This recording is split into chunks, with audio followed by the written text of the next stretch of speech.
Christ, set your hearts on things above, where Christ is seated at the right hand of God. Set your mind on things above, not on earthly things. For you died, and your life is now hidden with Christ in God.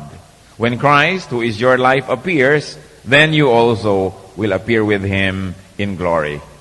Put to death, therefore, whatever belongs to your earthly nature: sexual immorality, impurity, lust, evil desires, and greed, which is idolatry.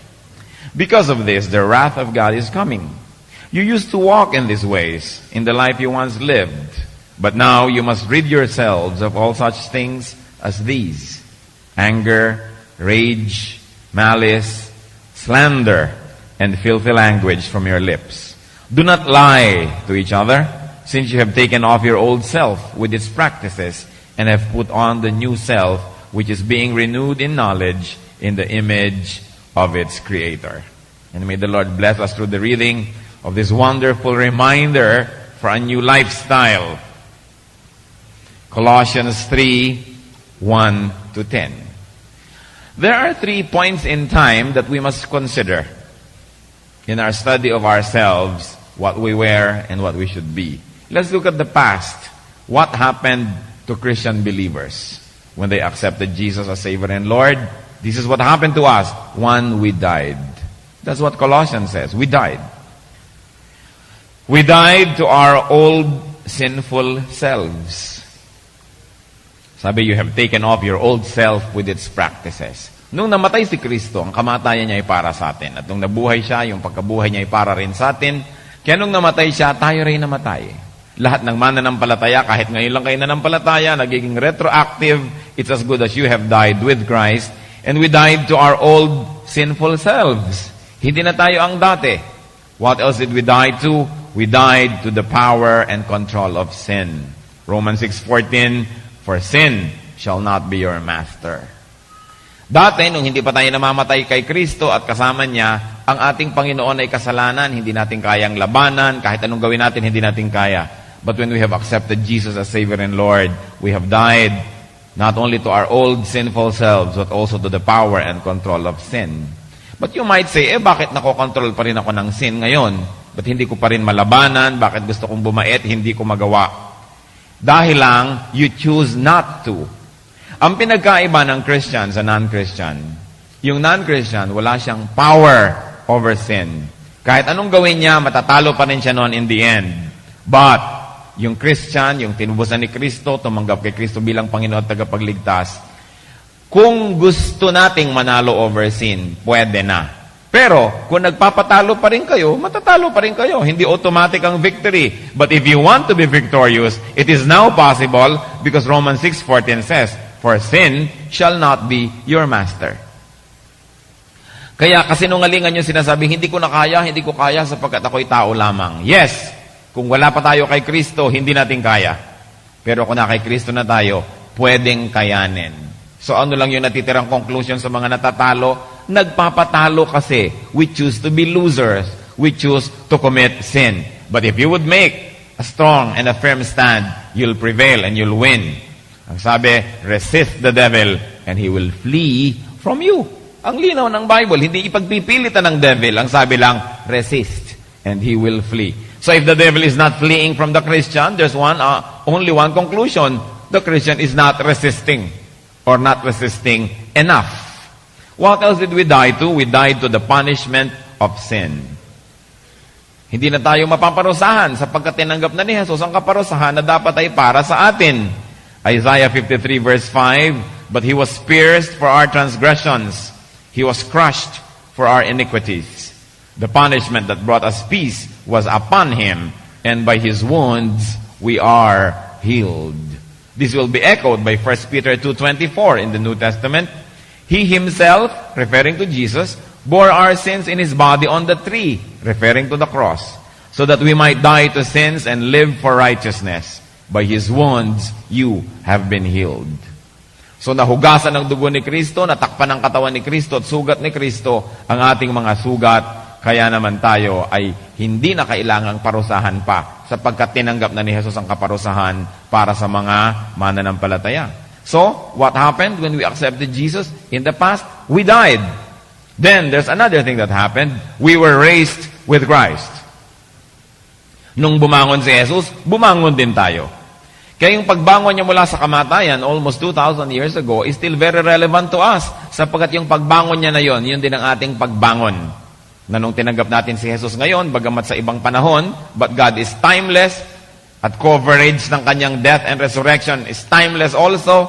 Kaya, when Jesus was raised, it is also our being raised. Believers, even of later times, were vicariously raised with Christ when He rose from the dead. That's what happened to us. Ano pa? We have put on a new self. So we have died to our old selves, we have been resurrected with Christ, and now we put on a new self. We were renewed. Bago na tayo. 2 Corinthians 5:17, therefore, if anyone is in Christ, he is a new creation. The old has gone, the new has come. Yan ang magandang isipin. Kahit nananalamin tayo, parang pareho pa rin yung mukha natin, pareho pa rin yung katawan natin, pero merong nangyari, ang espiritu natin hindi na pareho. Naging bago na, brand new. Hinugasan na, kinalimutan na yung lahat ng kasalanan in the past, at isang brand new spirit ang nakikita ng Diyos. A spirit that has victory over sin, that has died and has risen with Christ, and is now a totally brand new person. That was the past. Kahit sino sa atin ang tumanggap na kay Christ bilang Savior and Lord, nangyari na ang lahat ng yon. Now, what about the future? Let's take a look at the future. What will happen to Christian believers? One, we will appear with Christ. On His second coming, kasama tayo. When Christ, who is your life, appears, then you also will appear with Him in glory. According to verse 4 of the chapter that we are reading. So we will appear with Christ. 2, we will be like Christ. Can you imagine that? We will regain the image that was lost in the Garden of Eden when Adam and Eve sinned. We will be like Christ. 1 John 3:2, dear friends, now we are children of God, and what we will be has not yet been made known. But we know that when He appears, we shall be like Him, for we shall see Him as He is. In 1 Corinthians 15:49, and just as we have borne the likeness of the earthly man, so shall we bear the likeness of the man from heaven. Kung naging katulad daw tayo ni Adan noon, magiging katulad naman tayo ni Kristo pagbabalik niya. And what else will happen in the future? We will live with Christ. 2 Timothy 2:11, here is a trustworthy saying, if we died with Him, we will also live with Him. Makakasama natin si Kristo forever and ever and ever. Ephesians 2:6, and God raised us up with Christ and seated us with Him in the heavenly realms in Christ Jesus. Makakapiling ang Panginoon habang panahon. And not only that, we will reign with Christ. 2 Timothy 2:12, if we endure, we will also reign with Him. Yan ang mga nangyari at mangyayari pa. And because of what happened in the past and what will happen in the future, we now have to focus on the present. The present. What should be happening to Christian believers today? Tapos na yung past. Hindi pa dumadating yung future. Pero merong present ngayon. A new past, which was cleansed. A new future, which is glorious, should center on a new present. May bago na tayong nakaraan, may bago tayong hinaharap, therefore dapat meron din tayong bagong kasalukuyan. Colossians 3:10, and have put on the new self, which is being renewed in knowledge in the image of its Creator. Meron pa tayong present perfect dito. Being renewed. Hindi tumitigil. The ever-present present should see us being renewed. Week by week, day by day, moment by moment. Because of the past and because of the future, we Christians are to, one, change the way we feel and change the way we think. Verse 3, set your hearts on things above, where Christ is seated. Again, lifting from the verses we have read. That we must set our hearts on things above. Ang puso natin dapat nakatuon doon sa mga nabagay na nasa taas, nasa langit, hindi dito lang sa nasa lupa. Dapat, ang iniisip natin lagi, yung will ni Lord, yung kalooban niya, yung maganda, yung katanggap-tanggap, yung honorable in heaven, not only on earth.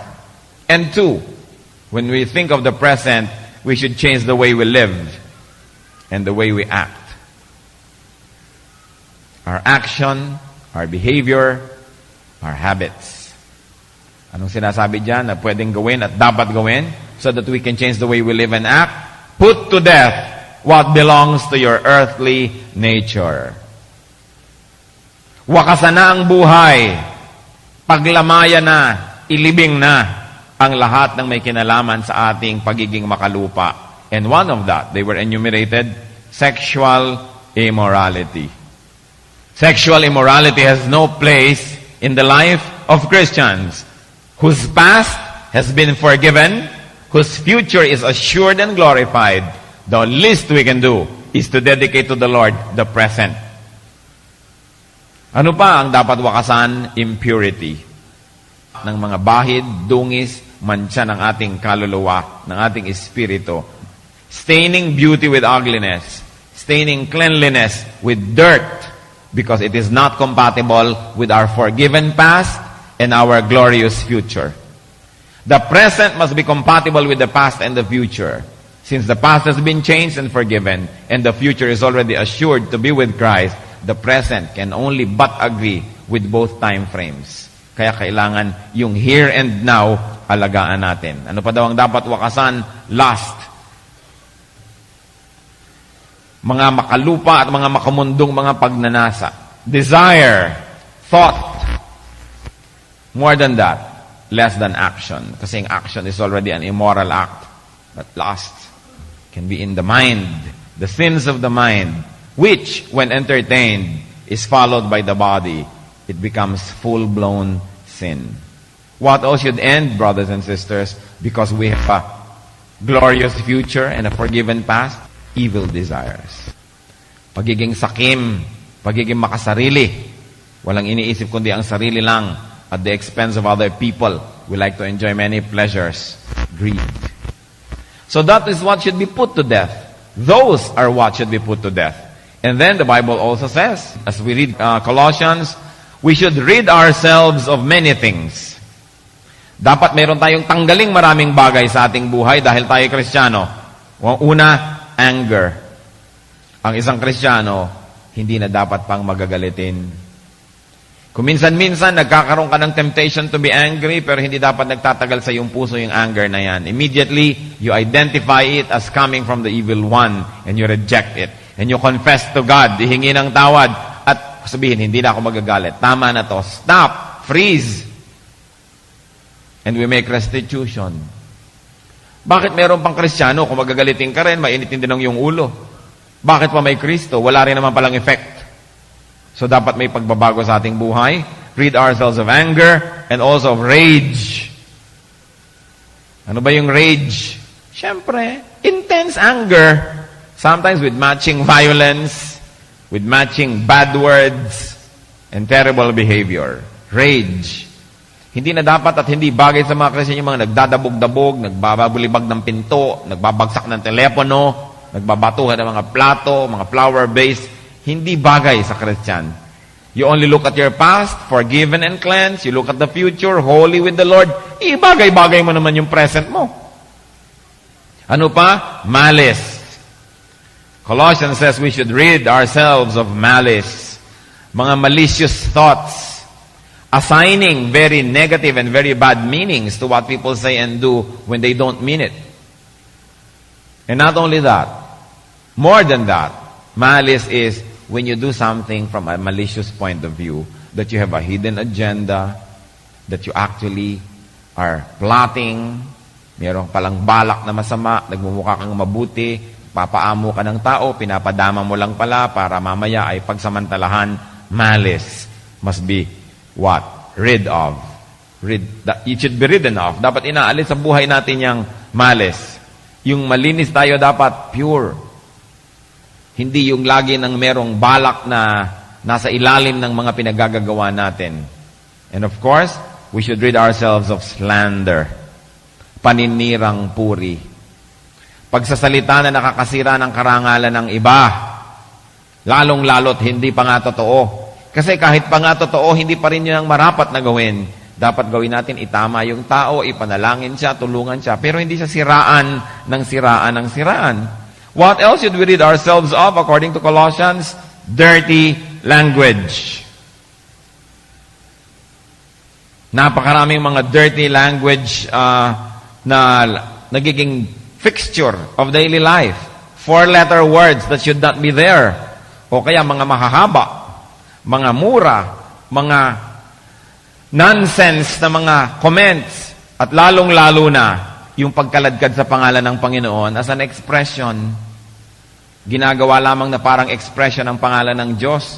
Samantala mga Israelita nga nung araw, hindi mabanggit-banggit ang pangalan ng Diyos. Pagkatapos yung iba, kung banggit-banggitin, pangmura pa kung minsan. This is a terrible sin. Anong sabi sa isa sa mga 10 Commandments? That you will not misuse the name of the Lord your God. Hindi dapat ginagamit sa mga expression. And what should we rid ourselves of? Lies. Pagsisinungaling. Yan ang isa sa mga habits na dapat matanggal, sapagkat kahit mga Christians kuminsan, liars. Sabihin, di white lie naman po. Anong white lie, white lie? There is no such thing. A white lie is a lie. First, it is a lie before it becomes white. And those that tell white lies soon go colorblind.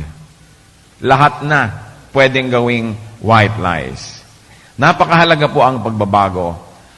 Why hate these things na ating binanggit? Ba't sila dapat kamuhian? Because according to verse 6, because of this, the wrath of God is coming. Yung mga bagay na yan ang nagpapagalit sa Diyos, ang ngit-ngit at pot ng Diyos ay darating dahil sa mga bagay na yan.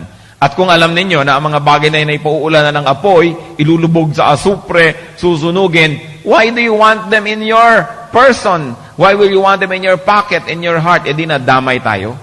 Dapat alisin. Conversion, salvation, being born again, is not only equal to new beliefs or new ideas or new religion, but conversion, salvation, being born again is equal to a new past, a new future, and therefore a new present. Ephesians 4:22-24. You were taught with regard to your former way of life to put off your old self, which is being corrupted by its deceitful desires, to be made new in the attitude of your minds, and to put on the new self, created to be like God in true righteousness and holiness. Dapat tandaan, tayo ay bago na. Hindi kayo naglalaban ng damit, tapos matapos na ang linis-linis, tapos na ang paglalaba, ihuhulog nyo lang sa putik para marumihan muli. At tayo'y hinugasan na ng dugo ni Kristo.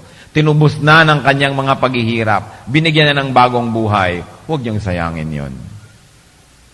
Habang ang Christian naman, pag nagkakasala, we can seek forgiveness through repentance and through confession. Don't take it lightly. Forgiveness is free, but it is not cheap. Because every time we ask for forgiveness, every time we seek cleansing, we ask for the blood of Jesus to wash us.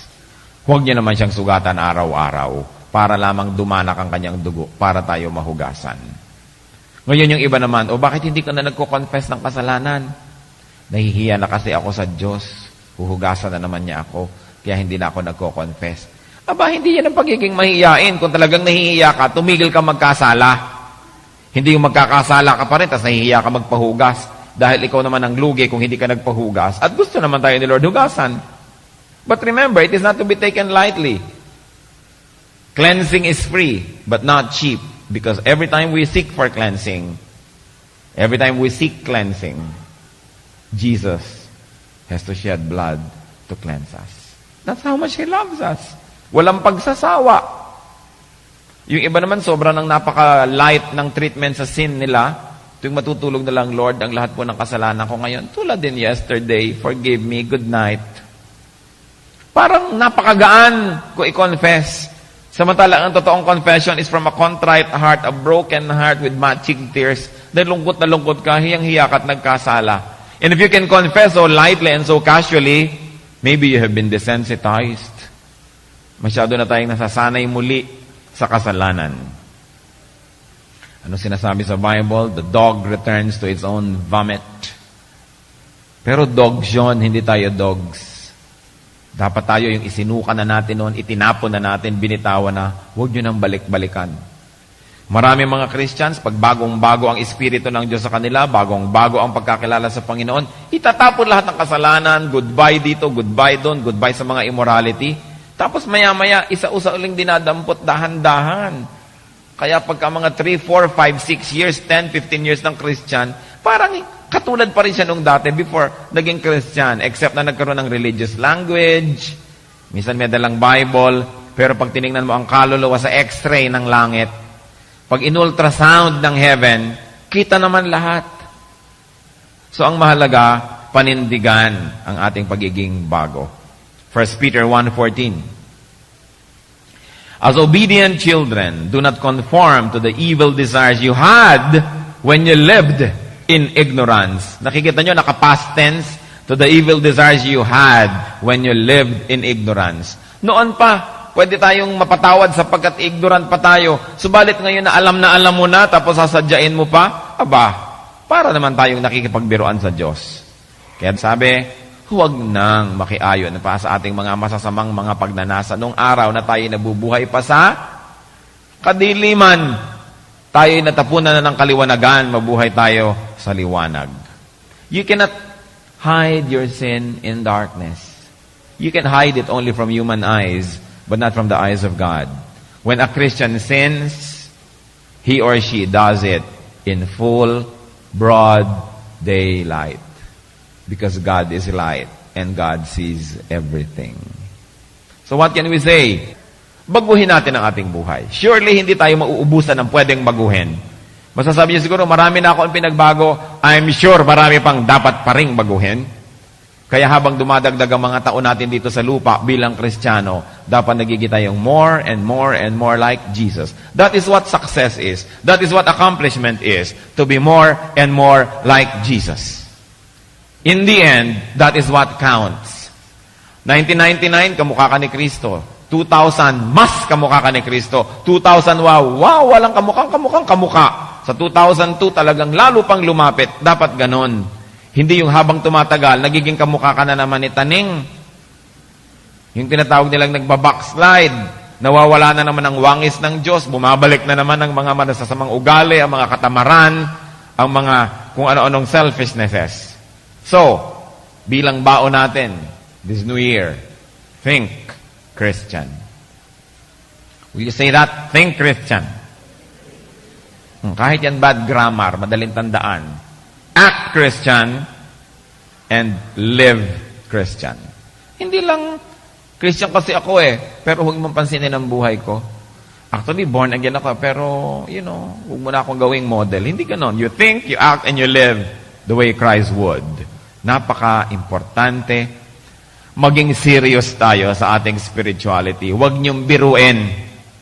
Sapagkat kumisa, nagbabackslide tayo, pati tuloy ang lahat ng mga pangapangit na bahagi ng buhay natin noon, bumabalik din kasama ng mga kapangitan na pinapayagan nating bumalik sa ating espiritu. Bumabalik uli ang gulo ng ating isip, bumabalik uli ang ating mga problema, kasi lumalayo tayo sa Panginoon. Manghawak tayo sa Panginoon. Be serious. And if you already are, be more serious with your relationship with Jesus. Make it a grand personal fellowship with God. A fellowship that you have nothing to be ashamed of because you live as Christ would have you live. Let's bow before the Lord in moments of silence. Isipin natin kung ano mga dapat baguhin sa ating lifestyle because we have a new life in Christ. We have a forgiven past. We have a glorious future. The least we can do, ibagay yung present sa past and future ng true believer. Let the Spirit minister to you. And if the Spirit convicts you that there should be a change in this way, in the way we think, the way we live, the way we act, the way we move, the way we speak, let God have His way. His victory eventually is also our victory. Let God be your King, especially this year.